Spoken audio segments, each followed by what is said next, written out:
Visa করতেছে, যারা free visa আসলে কাজ পাবে কিনা। আমার এই ভাইয়েরা সবাই আপনার বোর্ডে চাকরি করে, তো তারা অবসর সময় পাইলে এখানে আড্ডা দেয়। সবাই বাংলাদেশি, এক এক জায়গায় এক একজন দুঃখ কষ্ট ভাগাভাগি করে বা দেশ বিদেশে খবর টবর নেয়। তো আজকে তাদের কাছ থেকে আমি শুনবো যে যারা এখন সে করতেছে, যারা ফ্রি ভিসা আসলে কাজ পাবে কিনা। যদি বাইরে বলতে চায় তাদের থেকে সাক্ষাৎকার নিব যে বর্তমানে মালদ্বীপের অবস্থা তো সবাই তারা জানে, যেহেতু তারা দেশে আছে, কিন্তু মালদ্বীপে লোক আসতে পারবে কিন্তু আসলে কাজ পাবে কিনা, বা যারা ফ্রি ভিসা আসবে তারা কাজ পাবে কিনা। তো ওই বাইরের কাছ থেকে একটু সাক্ষাৎকার নিব। তো আমার এই বাইক সাক্ষাৎকার দিবে যে আসলে ফ্রি ভিসা যা চলতেছে, আবার সাময়িকভাবে বন্ধ ছিল কিছুদিন, এখন আবার সামনে যে 28 তারিখে ভিসা খুলতে পারে।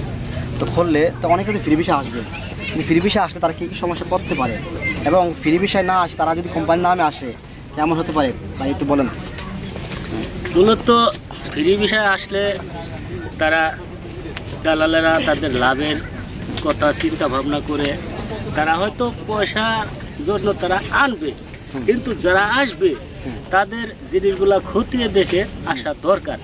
যেহেতু কোঠা ফ্রি ভিসা মানে কোঠা বলতে কিছু নাই, হয়তো গেট পাস দিয়া ঢোকাবে,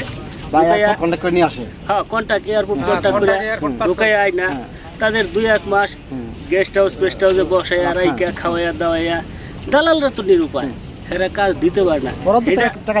বাংলাদেশের মানুষ এদেশে আইন বলতে তারা লয়ারের কাছে যে কোনো কিছু ডিভাইস বাগাবাগি করতে পারবো না, এই সে নাই তাদের কাজে আইসা তারা মূলত সমস্যায় সম্মুখীন হবে। এখন যারা আসবে তারা কোম্পানির নামে আসলে ভালো হবে, 10 টাকা কম বেশি হোক ভালো হোক, বেতনটা ভালো হবে, এইটাই আসার জন্য ভালো কোম্পানির কোঠা দেখা শুই না আসুক, তাদের মন মতো যদি কত ডলারে কন্ট্যাক্ট সব দেখা আসলে পরে কিছুটা নিশ্চিত থাকবে, ভালো হবে। আমার এই ভাইরা বহুত চাচ্ছে যারা আসবেন মালদ্বীপে জেনে শুনে আসবেন, ভিসার যে আপনার কন্ট্যাক্ট কত টাকা আছে, বা যে কোম্পানির নামে আসবেন কোম্পানি সম্বন্ধে আপনারা জেনে শুনে আসবেন, বা বাংলাদেশ হাই কমিশনারের যে পেজ আছে ওই পেজেও আপনারা যোগাযোগ করে কন্ট্যাক্ট করে আসতে পারেন। তারা যেমন আসার পর তারা অনেক তাদের যে অভিজ্ঞতাটা আপনাদেরকে বলছে, আসলে আমরা কারো পক্ষে বিপক্ষ নই, দালালের বিপক্ষ নই, পক্ষেও নয়, যা সত্য যেটা তা আমরা তুলে ধরার চেষ্টা করি। আমার এই ভাইরা যে মতামত দিচ্ছে যে যারা আসবেন জেনে শুনে আসবেন, ফ্রি বিষয় বলতে কোনো বিষয় নাই, কোম্পানির নামে আসলে হয়তো 10 টাকা কম বেশি পান, কিন্তু ভালো থাকতে পারবেন। এই পরিবিধান নিচ্ছি। আসসালামু আলাইকুম।